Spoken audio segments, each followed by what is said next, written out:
Good morning, everyone. It's always a good way to start with these things, to jump onto the stream too quickly in the middle of your head of chambers talking and then awkwardly try and work out how to turn off your camera. I did it first. I was then pleased to see Sophie quickly. Joined you later, yes. So, my name is Piers Wiley-Smith. I'm a planning barrister at King's Chambers. I'm afraid you're going to have the displeasure of me speaking to you straight after this about planning. I was a pupil back in between 2017 to 2018. Sophie then immediately followed me after that. We couldn't get any of the most recent pupils here. I think they're all too busy, or ex-pupils, the ones who've just become tenants.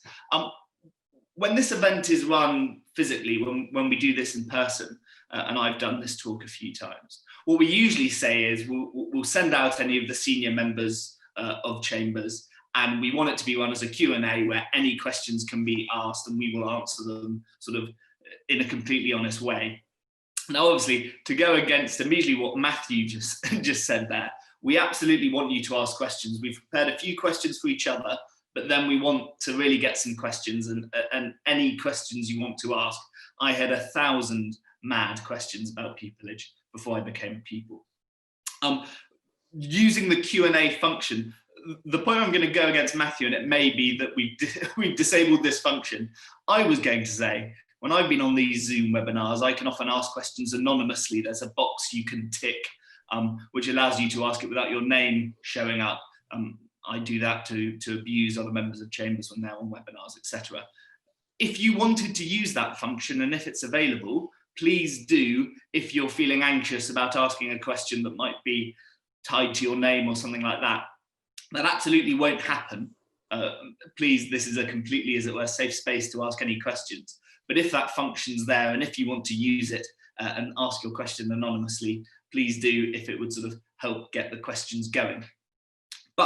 So we're going to start with, I've got a few questions for Sophie. These questions we've picked up of things we're often asked at pupillage fairs. It might answer some of your questions. We've got about 4 of those, then we're very quickly going to run out of questions. So I hope by then we've got a few questions in, which I will be trying to monitor the Q&A. Right, so my first question for you, Sophie, as if we've not already prepared this, yes, but I've not already lost the list of questions, is, I believe, what is the structure and experience of pupillage at King's? Okay, so I think the main structure of pupillage is the same at most chambers. So what you do is you spend 12 months of your pupillage at a specific chambers. The first 6 months, you'll get a pupillage supervisor, and they will be in usually a specific area of law that you've said you've got an interest in, and you'll spend 6 months shadowing them. So basically following them around, watching them in court, watching them doing a bit of their paperwork, asking them any questions you might have. And that first 6 is a really great time also to sort of tell your supervisor, I've got an interest in this area as well. Can I perhaps go and, have a look at someone else doing another bit of law or another area of the particular practice area that you're involved in? Also getting experience from a range of different people, members of chambers. So whether they are your QCs doing something really, exciting in the High Court, or following other sort of, just made tenants like Piers and I are now. And I know I spent a number of days following Piers around, sort of going to see the kind of stuff you'll be doing when you actually made a tenant.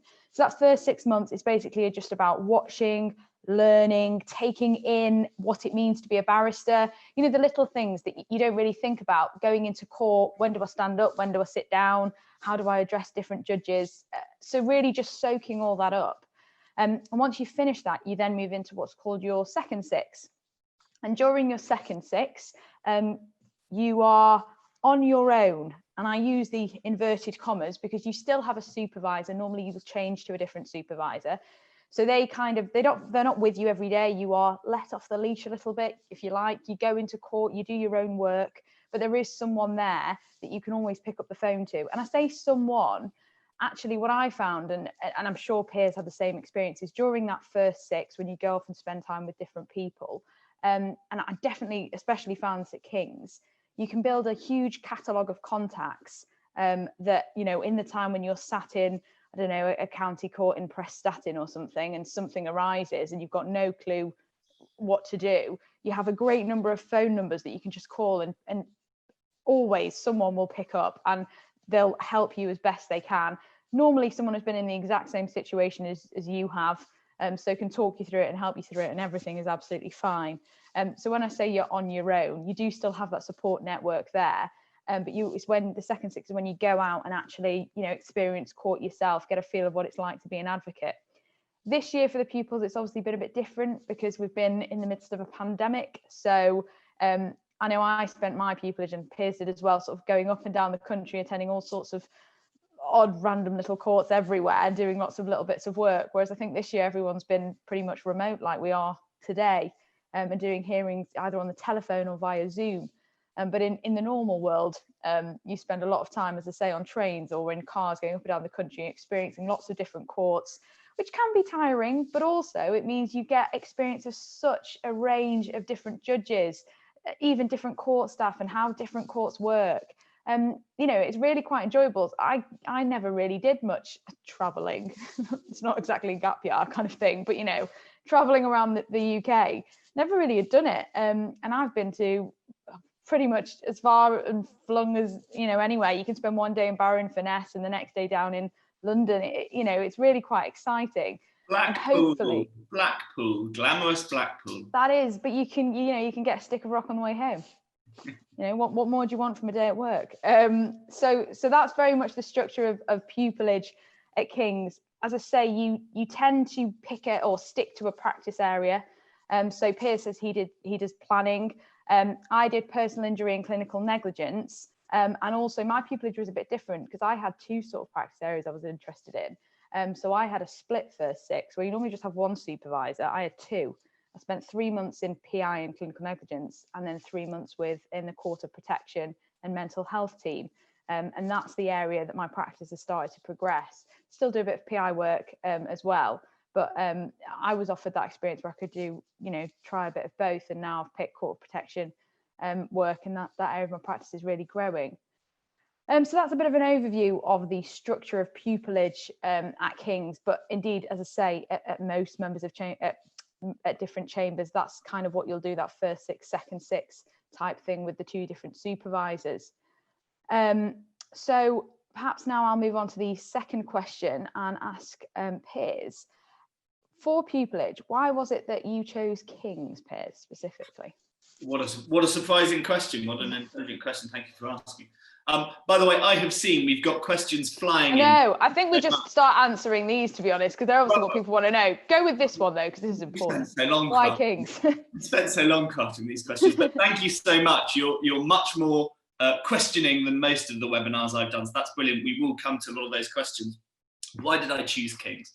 Well, I remember, so you may be able to tell, I don't have a Mancunian accent. I was born and bred in Cambridge. I went to law school in London, so I had no connection with the North.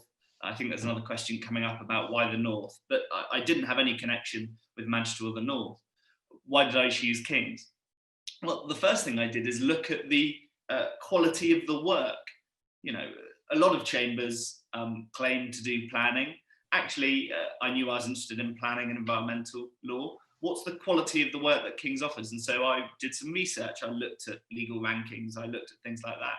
And I looked at recent case law and, where the name of King's or barristers from King's was cropping up.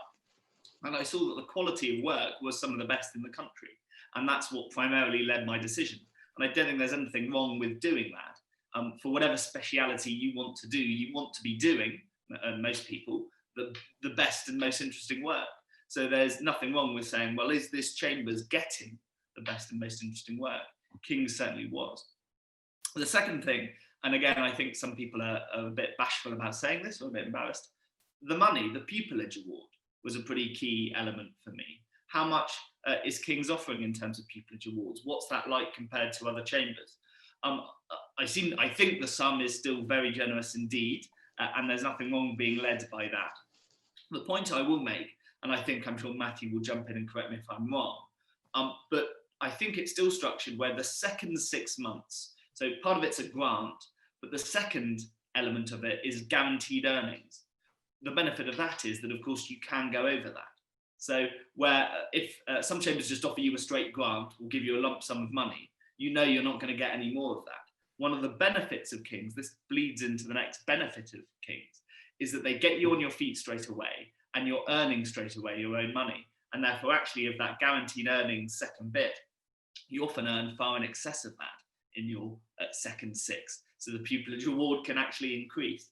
And that, I would say, is one of the big distinguishing features of Kings, and actually probably northern sets compared to southern sets. The impression I get is, if you go to a big commercial set or set in London, you're not going to see or be on your feet in a court for a very long time. You'll be the 8th junior in the Supreme Court or something like that, which some people might like.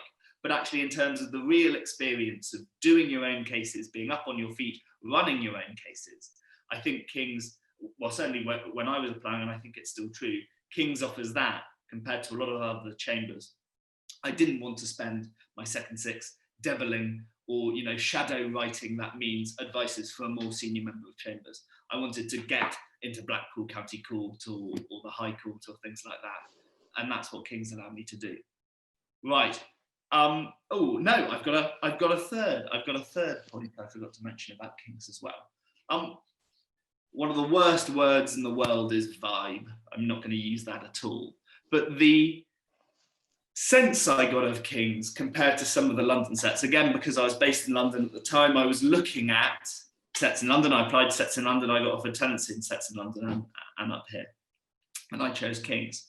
That sort of general sense of, well, I think in some ways the lack of sort of standing on ceremony, this felt like a very modern set in its approach and in its feel. And that also translated into being a very friendly set, I felt, compared to some of the other sets I looked at. Just to illustrate it with one example, and I, of course, won't mention the chambers. I went to do a mini pupillage at a set in London, a very well-respected and established set in London, where my mini pupillage consisted of walking in. My barrister, who I was meant to be shadowing, actually turned out wasn't there, and they said, well, do you want to just go to court and walk into a courtroom? And I said, oh, is there anyone from this chambers appearing in court? They said, no, but if you've not been to the court before, just wander in. That was like 3 days, and I'd applied for it and put, you know, sweat, blood pressure into getting a mini pupillage, and they just didn't care.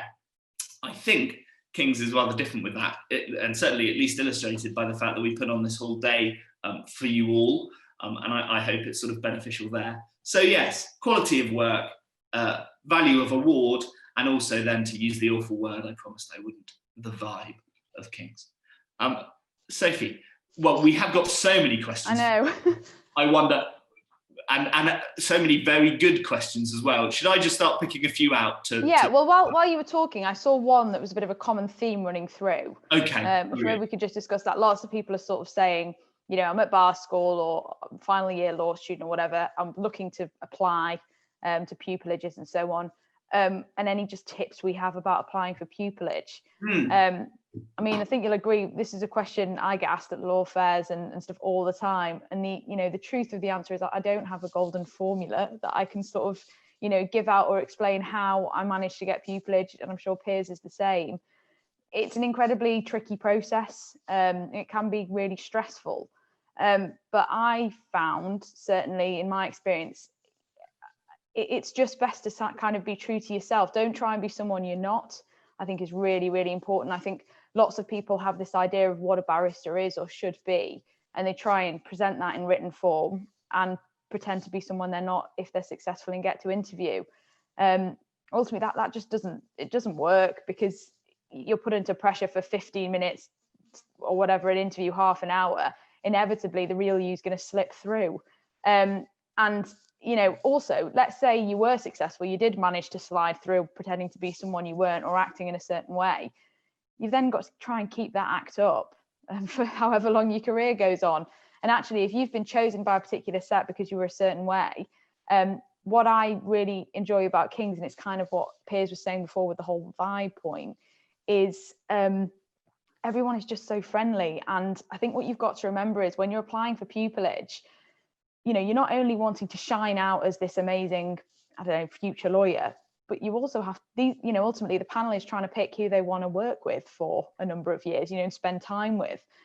So just being a really personable, friendly individual who actually has something to offer more than just, oh, you know, I'm going to be a great lawyer.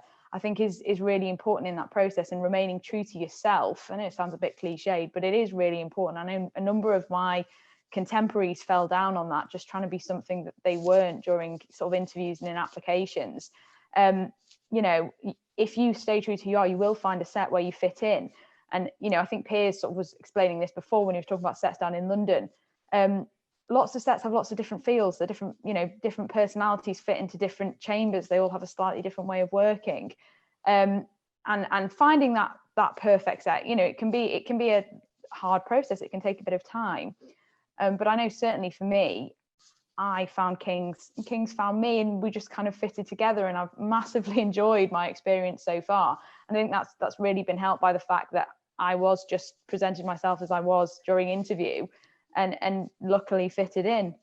So I think that would be my biggest tip, is don't try and be something you're not throughout that pupillage process and that application process. Yeah, I couldn't agree more, Sophie. We've got so many questions. I'm going to sort of half answer that, but also turn it into answering some of the other questions. I've seen one question, as I said, I'll be brutally honest with this. Did you both get off of pupillage during your first year of applying? I certainly didn't.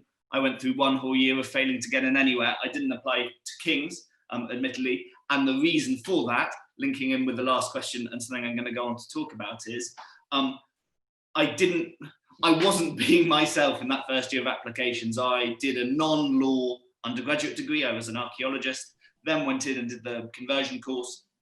And I think the timetable's changed. How it was then is about within 2 months of starting the conversion course, you had to be putting in your application. So I had no idea what sort of law I wanted to do. So I applied for an awful lot of tax chambers or chancery chambers. Nothing wrong at all with that area of law at all. But for me, it entirely didn't suit. And when I did get through to interviews, they could tell straight away I had absolute, what interests you about tax? I don't know, I pay it. There was absolutely no genuine sort of interest or passion that I had for it. It was only the second year when I worked out that I was actually planning environmental, that's where my interests lie, that I was able to fine-tune my application, and then also I think appear in interviews genuine. But that links into a question a lot of people are asking, which is, well, how quickly do you have to specialise? And what I wouldn't want that anecdote to suggest is it is critical to specialise before you apply. So I worked out I wanted to do planning because I did a few environmental moots. Being an archaeologist, I wanted to see how heritage could play in, and that all led to planning, and that allowed me to then make my application very clearly about planning. I did many pupillages and planning sets. But it certainly isn't the case that you need to come in and say, I only want to do this, and this is it. You don't need to specialise that quickly. You can just be a very impressive candidate who wants to do, and Sophie, I think I'm thinking more of you. You came in with a variety of ideas of what you wanted to do. You tried out a few specialisms, and then you focused down.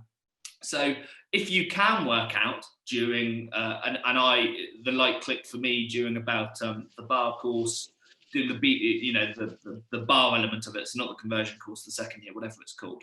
That's when I worked out my specialism. If that does click for you, great, and then you can really laser focus in your application. But it absolutely isn't critical. And the only other thing I'd say, to entirely agree with Sophie, talking of friends of mine from law school where it happened, do think, it's hard to say, but do think longer term. It's not just getting pupillage, it's the career for the rest of your life, hopefully. So if you somehow blag it through and get a pupillage in an area which it turns out you absolutely detest, well, then that's actually really bad news for the rest of your career.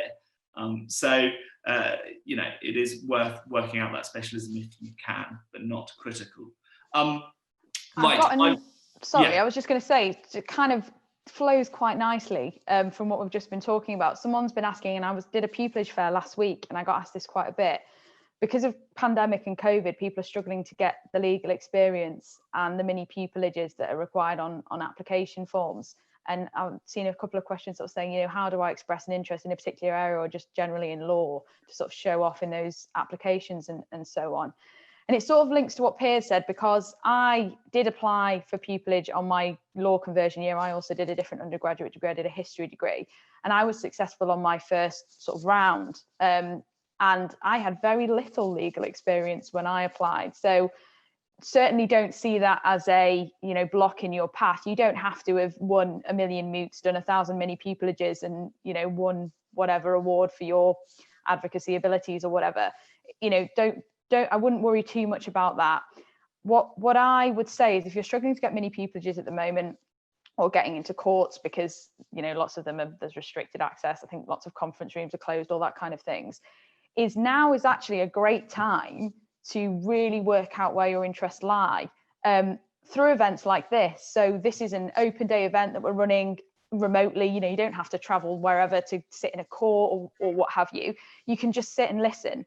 And I know certainly King's throughout this pandemic time has run a number of seminars and podcasts that my understanding is they're been recorded, they're on our website to listen to.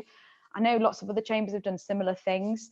So whilst you might not be doing a mini pupillage, go and have a look around chambers website, see how they're using this pandemic to sort of promote themselves or discuss issues using remote platforms like this, because there is a whole host of resources out there for you to use, especially at the moment, that don't require you to go and shadow barristers or follow barristers around. Go on the King's website, look under I think it's under seminars and podcasts or resources, and there's a whole host of recordings there that you can listen to that might help you decide, oh, that's a really interesting area of law I hadn't thought about or heard about, or oh, that's a really interesting topic. I know, for example, the Court of Protection team, a recent decision has come out and we're doing a seminar next week about it, which will probably be recorded and go on there. And listening to that, that could give you the bit of information or the topic point to discuss in an application or an interview. So there are still ways for you to get involved at the moment that don't require you to be a mini pupil or have done a mini pupillage or whatever.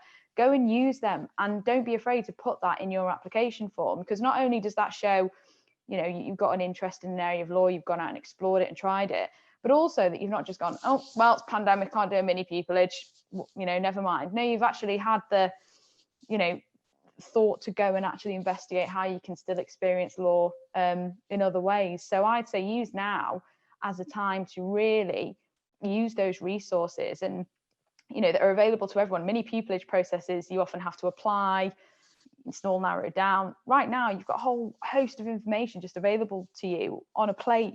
Go and use it, go and use that and put that in your applications forms and things like that. I definitely say that's important at the moment, and a way to get around that, being unable to get many pupillages and courts, time in court. So I think we've still got about 10 minutes left, and it's excellent. The questions are still coming. By the way, for those of you who've asked very valid questions about what is court of protection or what commercial areas would a Chancery barrister do, very valid questions. You might have noticed in the programme you were getting specific talks on that. So for time purposes, we won't raise that. I certainly don't know the answer to some of those questions. So, but don't worry, that will be addressed later on today.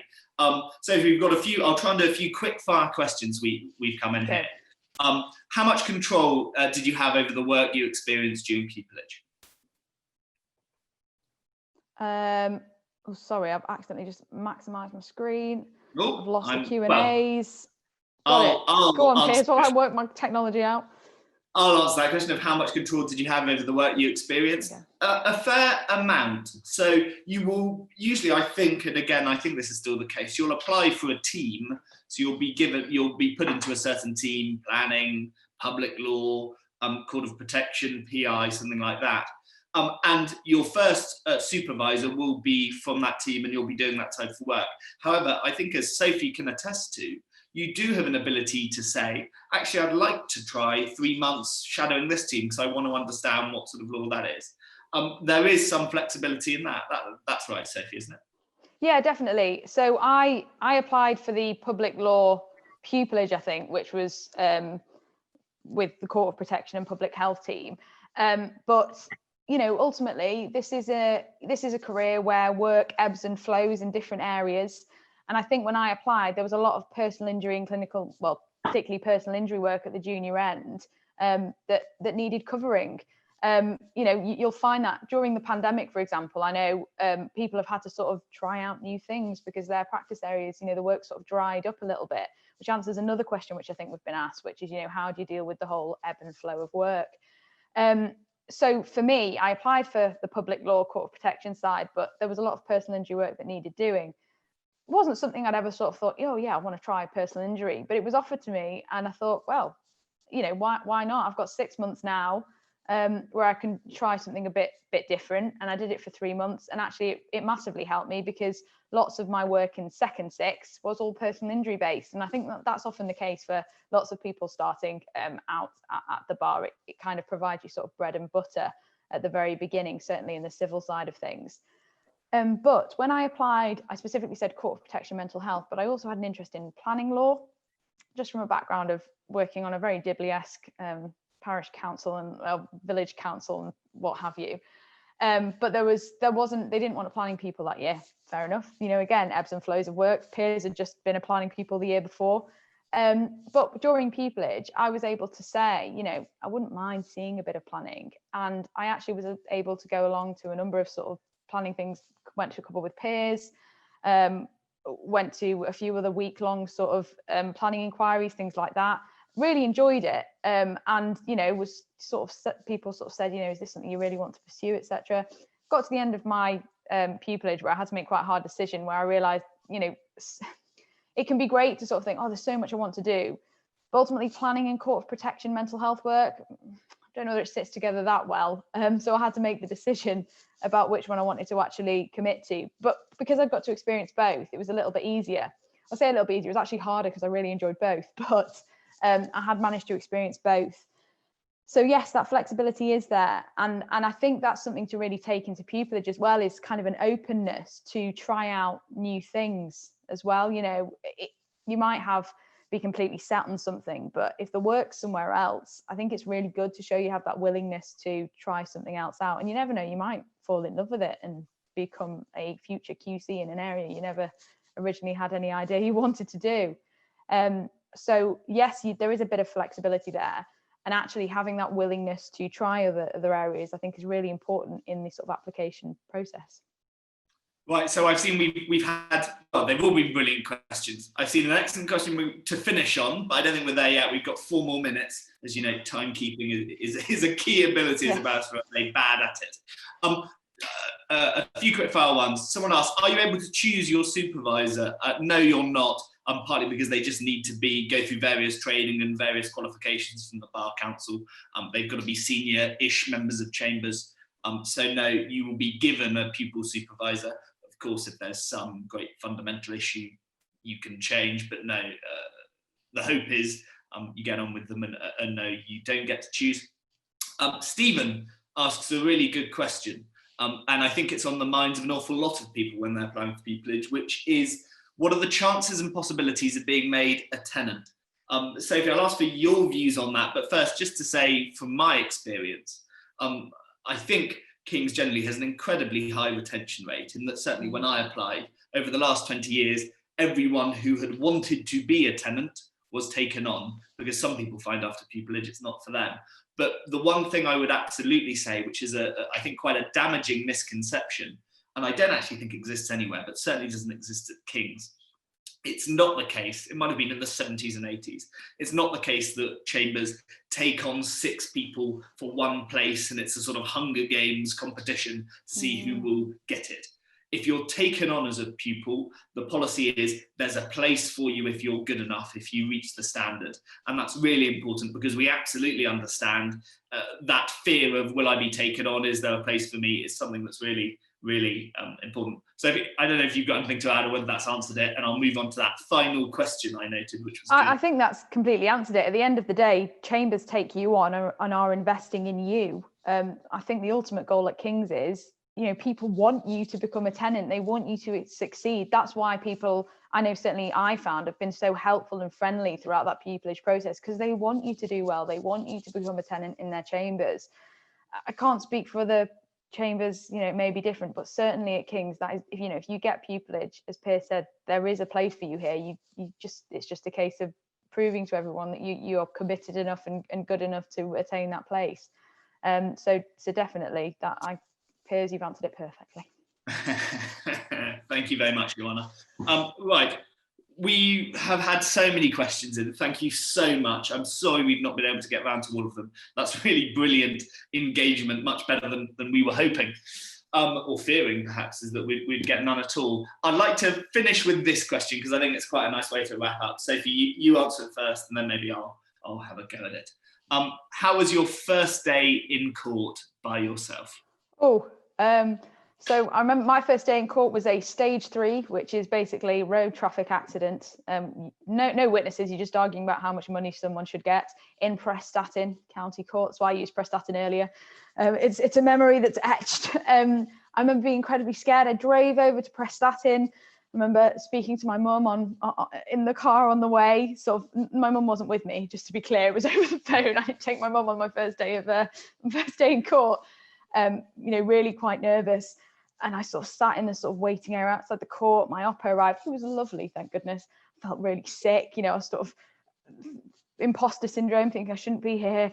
Absolutely scared to death. Went into court, and it was a massive anticlimax. It was, it lasted about 5 minutes. I was in and I was out. So horribly nervous, sick feeling. But actually, when I got out, got the relief. And also, once you've kind of done it once, you realise, actually, you know what, it's okay, that wasn't as bad as I thought. So incredibly nerve-wracking, but also, got out, rang my mum straight back, told her how fantastic it was to be in court and speak in front of people. Just fantastic experience, nervous, scary, but exciting all at the same time. Excellent. Very similar experience, except for I don't think I don't think it went as well for me. So I was in Warwick County Court in lovely Leamington Spa. Again, a stage 3 where you're arguing about money. You never robe at these things, by which I mean you don't wear a wig and gown, and therefore I didn't bring my wig and gown, only to hear that the retiring judge was very old-fashioned and wanted me to wear one. I then tried to run around the court trying to find a wig and gown, eventually couldn't. I was also asked by my solicitors to do something I wasn't actually legally able to do. And I tried to ring my pupil second six supervisor, who I only mentioned her name because Ruth is on the call, who's going to be talking to you about planning. Her name was Sarah Reed, and she was Ruth's pupil back in the day. My poor old supervisor, Sarah Reed, who does planning like me, had no idea whether I could do it or not. So that was quite a stressful moment. But then the adrenaline rush and standing up on your feet. Actually, we were sitting down, of course, in the county court and making arguments. And then I got kicked for an adverse costs order. So it was all good fun in the day. But so it's only got better from there. And that's probably the reason why I do planning and not PI. Right. Well, I think we're only 1 minute over our allotted time. Thank you all so much for your questions. They've really been brilliant. I don't know whether, and I'll look to Matthew on this, whether sort of the Q&A I think will remain, so they might be picked up during the rest of the day. I'm going to be staying on the call and speaking to you next. I'm sure Matthew will introduce myself and Ruth again to talk to you about planning. But thank you all so much for your engagement with this session. And also, I will, on your behalf, thank Sophie, because I know she's certainly got a very busy diary, much busier. Yes, after stage 3 at 10. Have you? Right, okay, there we go. Sophie, thank you so much for coming and answering all those questions and giving probably much more useful and insightful advice than me.